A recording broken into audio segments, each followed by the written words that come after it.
The NES was one of the most powerful consoles of its time, and the market impact it had, especially in a post-crash era, was phenomenal. So many great ideas, and some not so great ideas, were manifested on the platform, and some of them did well. Very well actually, which is the topic of today's episode, the top 10 best-selling NES games. If you're an NES fan, you already know which games are going to be on this list, so I'm going to try to add a little bit of my own flair, in a world of trivia and information, to hopefully make it a little bit more interesting. With that being said, let's begin.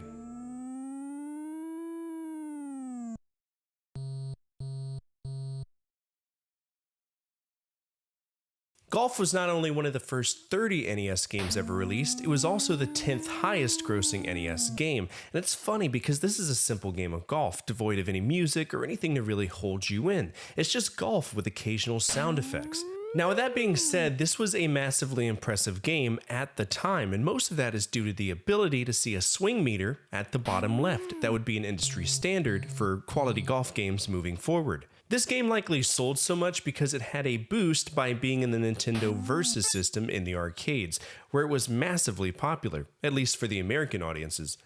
Golf during its lifespan sold roughly 4,010,000 copies, but it saw many more releases on other platforms like the Sharp X1 and PC-88 home computers, a second run in the arcades, courtesy of the PlayChoice 10 system, a re-release on the Famicom Disk system, the Game Boy, and that weird e-reader thing. Remember that? It was also on the Virtual Console and the eShop, and was an unlockable in Dobutsu no Mori on the Nintendo 64, and it was an Animal Crossing for the GameCube. And because the GameCube had the GBA link cable, you could play it on your Game Boy Advance.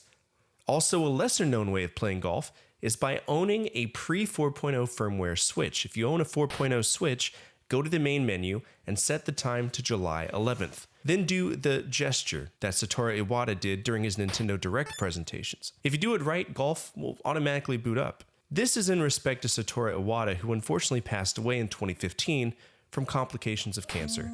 He was a good man, a badass programmer, and his endeavors led Nintendo on a path to reconnecting with consumers in the comforts of our home.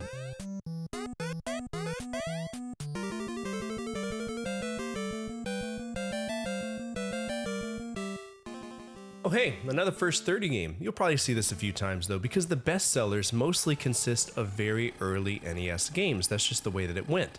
And those same games were re-released and refeatured in numerous ways throughout video game history. Now, Excitebike itself, it's a fun game, and it was produced, directed, and designed by Shigeru Miyamoto, so that's cool. We just ride our dirt bike on a track racing other people, trying to avoid overheating our motorcycle. There are two speeds, low gear and high gear, and if we use high gear, our radiator says, "Oh God, please, no!" and starts getting hot, so we need to either switch to low gear for a second or hit those boost arrows on the track. This game is dope, and much like golf saw home releases on the Famicom, NES, Famicom Disk system, it was in the arcades, courtesy of the Versus system, on computers thanks to the X1 and PC-88, and was re-released on the Virtual Console as well as Nintendo Switch Online. Don't forget it was on the NES Classic as well. It also had an expanded version on the Satellaview, which was a pretty neat concept that wasn't sustainable.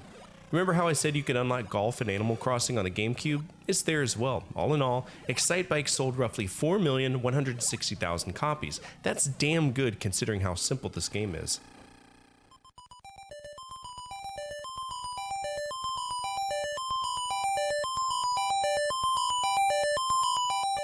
Many of you know The Legend of Zelda. It's where Link began his epic quest all the way back in 1986, but a lot of times people look past the second game, The Adventure of Link, because it is significantly different than what we encountered with the original game. Instead of having some top-down, eagle-eye view over the world in Link, we actually had some depth for him and RPG elements. There were high strikes, low strikes, even downward strikes, and dungeons actually felt like dungeons. I'll be honest with you, I didn't think I was going to like this one. I played it really early in my career, and the concept of an action RPG was foreign to me. This was my introduction to it, true story. With all of these complexities, it was no surprise that Zelda 2, The Adventure of Link, was flying off the shelves to a capacity that retailers actually couldn't sustain. A total of 4,380,000 units were sold, and many elements of the game would find themselves in other games. Dark Link and the Sages, which the villages are named after, made a reappearance. And the formula that made the game what it was inspired other games such as the Battle of Olympus, Moon Crystal, and even Faxanadu. It's a great game and it's been re-released quite a few times on the Game Boy Advance, on the GameCube release of the Legend of Zelda Collector's Edition, the Virtual Console, and of course the NES Classic.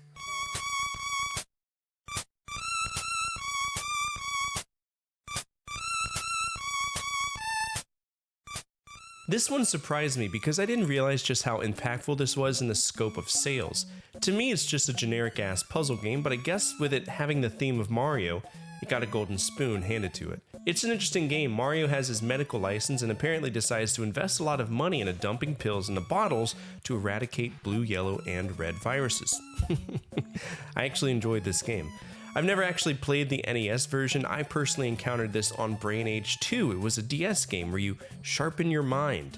And I actually bought it so that my grandmother could have a handheld system to play. She still has it to this day. Now, Dr. Mario itself, it sold roughly 4.85 million copies during its run on the NES, but the true figure is more around 10 million if we factor in the re-releases on Game Boy Advance and include the modified mini-games on Brain Age 2, and WarioWare 2.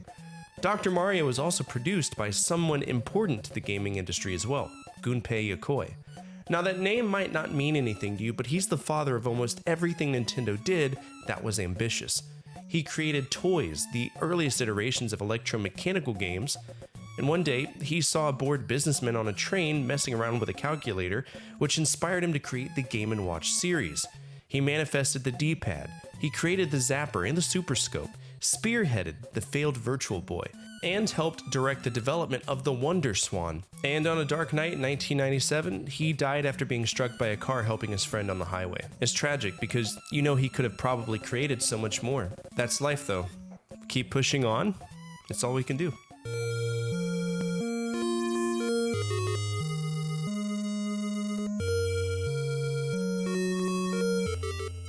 Zelda 2 was a strong game, at least in terms of sales, but the Legend of Zelda franchise started strong, and it was one of Nintendo's best-selling games. But did you know, it wasn't originally a cartridge-based game?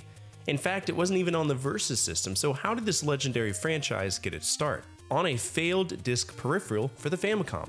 This is actually the first time I've mentioned the Famicom disk system on the channel, at least in a 10 list. The Famicom disk system would expand the capabilities of the Famicom, and The Legend of Zelda was a launch title for it. Obviously, a year later, there would be a physical cartridge release for both the Famicom and the NES, and with that came another first. The first home console game to include a save battery.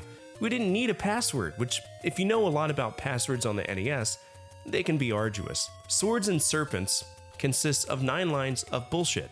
Miss one letter, and your game is basically lost. So having that save battery, it was a massive quality of life improvement. The game is simple. We play as Link in the defeated hero timeline, who starts off in the middle of a forest with no items, no weapons, and ultimately no insight outside of a map that showed us where the levels were. Thankfully, a cave is right above us, we enter it, and the words so many of us remember are shown to us. It's dangerous to go alone. Take this. And from that point on, we went on a journey to find the pieces of the Triforce of Wisdom and reassemble them with the objective of kicking a pig boy in the face. The game itself sold 6,510,000 copies during its lifespan and kickstarted a legacy franchise that still exists to this day.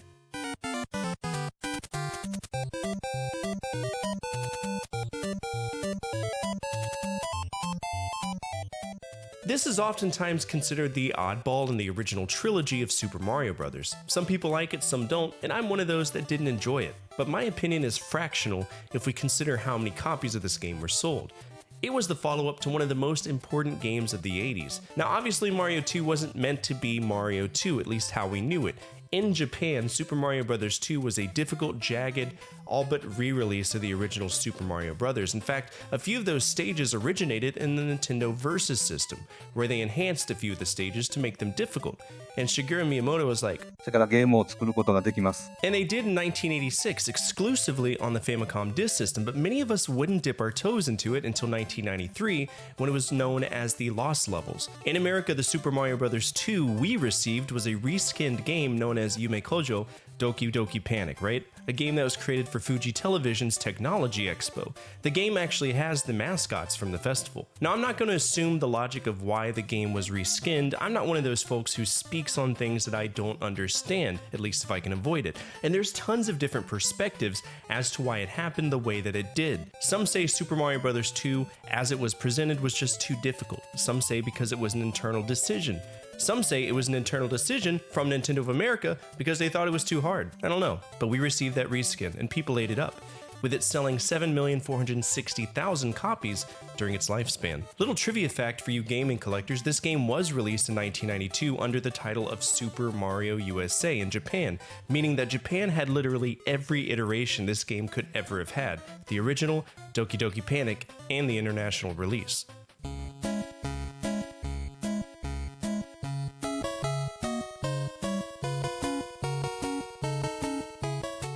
Created in 1985 by Alexei Pajitnov, Tetris is one of my favorite games, period. It always has been a huge part of my life.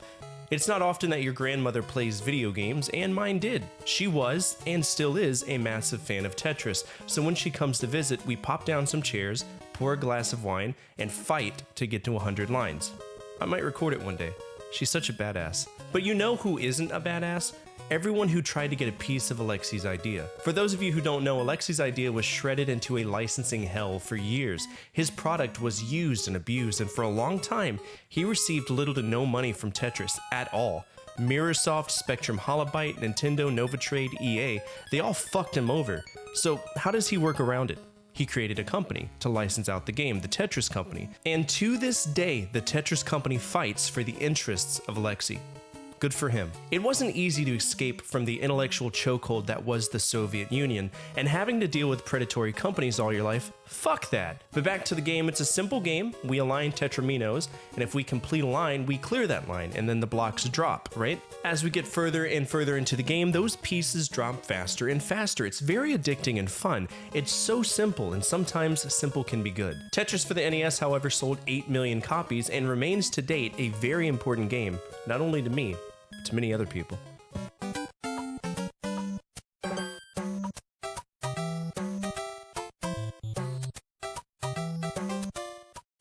We've talked about Super Mario Bros. 2, so why not the sequel, Super Mario Bros. 3? 3 is one of my favorite games on the NES because, well, it was one of the only games I played growing up on my own terms on true hardware. Dad was really iffy about me playing NES games alone because that was his baby, it was his investment, and he didn't want me to mess up something, right? Be it his shitty CRT or the gray box so precariously and perfectly balanced on top of it. What's interesting is that this game came out at a rough time. In 1988, there was a shortage of ROM chips, so Nintendo was struggling to release games on their intended release schedule. So what do? Well, we make a movie called The Wizard, and we show the world Super Mario Bros. 3 in the climax of the film, giving people just a sniff of what the game was capable of. Mario 3 is wonderful. You'll hear me talk about it quite often because the accomplishments of Nintendo during this era was astronomical. The difference between Mario 1 and 3 is a perfect litmus test to show exactly how developers who gave a damn never stopped evolving, always seeking to do better, to improve. And because they cared so much to make a quality game, they reaped the rewards, right? Selling 18 million copies. But to be fair, this game was packed in a few times and was obviously available for individual purchase. For those who care, it was packed in with just the original vanilla control deck box, right? But it was also packed in with the NES Challenge set. I think they padded those numbers a little bit by doing that.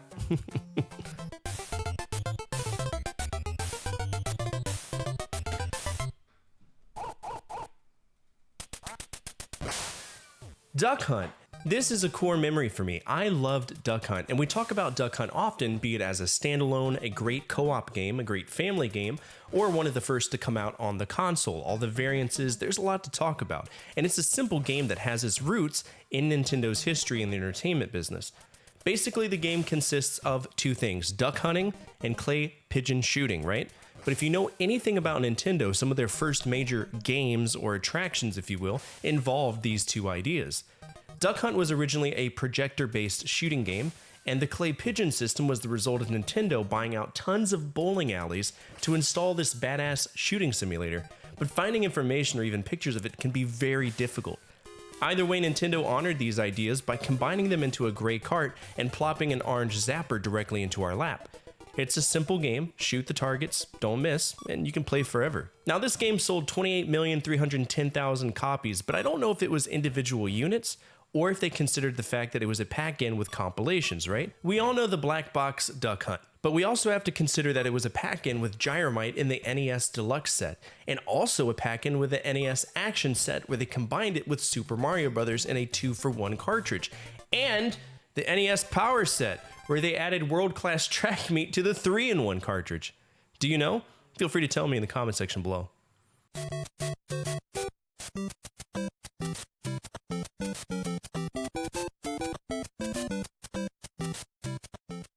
Super Mario Bros. Was a great game. It changed the direction of the video game industry as we knew it, which in 1984 wasn't a great time. The industry had crashed after a heavy market saturation thanks to the combined efforts of Atari, Coleco, and Mattel, and that same saturation stemmed from low-quality standards for video games.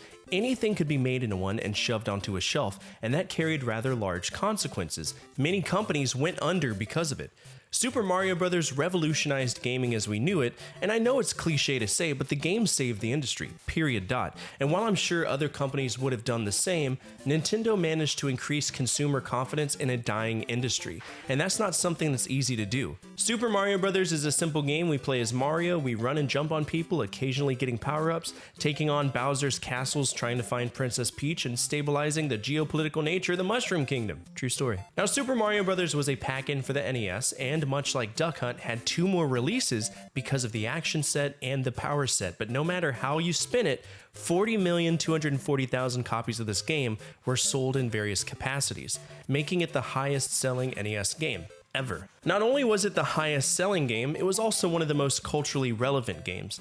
From this, Nintendo manifested a mascot, a legacy franchise, a TV show, an anime, movies both live action and animated, merchandise, and the most well-known jingle in gaming history. This game is the cornerstone of our modern gaming world, and we owe a lot to it. And that's it for today. What did you think of this list? Did you ever get a chance to crack open any of these games straight from the box? Are there any memories you would like to share with the community? Feel free to do so down below. I'd love to see it, and I know that the community would as well. Speaking of the community, we're a group of people who simply enjoy remembering a time when life was a little bit easier to live. And if you made it to the end of this video, you're already home. We'd love to have you. Finally, the single most important thing you can do for me is to hit that thumbs up button, as it directly impacts the visibility of the videos and projects that I work on every single day. As always, from my family to your family, good energy, good vibes, Fortefyre out.